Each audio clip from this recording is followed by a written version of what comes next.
একীভূত করার লক্ষ্যে দুর্বল 5 bank First Security, Global Union, Exim ও সোশ্যাল ইসলামী ব্যাংককে অকার্যকর ঘোষণার পর প্রশাসক নিয়োগ দিয়েছে বাংলাদেশ ব্যাংক। বুধবার কেন্দ্রীয় ব্যাংকের গভর্নর জানান, একীভূত হওয়ার পর আমানতকারীরা তাদের টাকা ফেরত পাবেন, তবে কারো চাকরি যাবে না।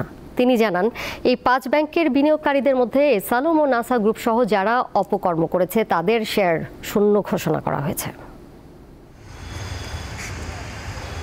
বাংলাদেশ ব্যাংকের আহ্বানে সাড়া দিয়ে মার্জ হতে যাওয়া First Security Islami bank, Global Islami bank, Union bank, Exim bank ও সোশ্যাল ইসলামী ব্যাংকের এমডি ও চেয়ারম্যানরা বুধবার শেষবারের মতো বাংলাদেশ ব্যাংকের গভর্নরের সাথে দেখা করেন। পরে সংবাদ সম্মেলনে জানানো হয়, প্রশাসক হিসেবে এক্সিম ব্যাংকের দায়িত্ব দেওয়া হয়েছে বাংলাদেশ ব্যাংকের নির্বাহী পরিচালক শওকতুল আলমকে। নির্বাহী পরিচালক বদিউল আলম দিদার সোশ্যাল ইসলামী ব্যাংক এবং সালাউদ্দিন পেয়েছেন ফার্স্ট সিকিউরিটি ইসলামী ব্যাংকের দায়িত্ব। অন্যদিকে পরিচালক আবুল হাশেম ও মাকসুদুল আলমকে যথাক্রমে ইউনিয়ন ও গ্লোবাল ইসলামী ব্যাংকের দায়িত্ব দেওয়া হয়েছে। সাধারণত এই ধরনের মার্জার 2 বছর লাগে।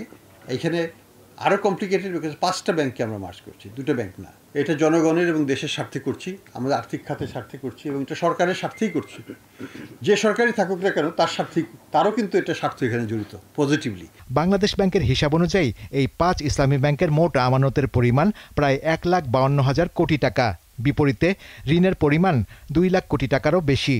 বিপুল এই ঋণের বড় অংশই খেলাপি। গ্লোবাল, ইউনিয়ন ও ফার্স্ট সিকিউরিটি এই 3 ব্যাংকের 92% বেশি ঋণ খেলাপি। তবে 5 ব্যাংক হিসেব করলে এই পরিমাণ দাঁড়ায় 77%। 10 টাকারটার ভ্যালুটা হচ্ছে নেগেটিভ 10 টাকা, নেগেটিভ 420 টাকা।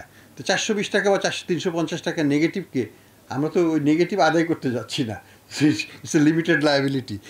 প্রকৃতপক্ষে তো এটা আদায় করা উচিত ছিল জনস্বার্থে।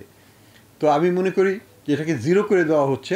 তিনি জানান, প্রাথমিকভাবে 5 ব্যাংককে একীভূত করতে 35,000 কোটি টাকার মতো খরচ হবে, যার মধ্যে 20,000 কোটি টাকা দেবে সরকার। তবে 10,000 কোটি টাকা দেয়া হবে নগদ, আর বাকি অর্থ আসবে সুকুক বন্ডের মাধ্যমে। কিভাবে ফুললি কম্পেনসেটেড হবেন ওভার টাইম, সেটা আমরা গেজেট নোটিফিকেশনে সুস্পষ্টভাবে বলি। শাহরিয়ার ইমন, দীপ্ত সংবাদ, ঢাকা।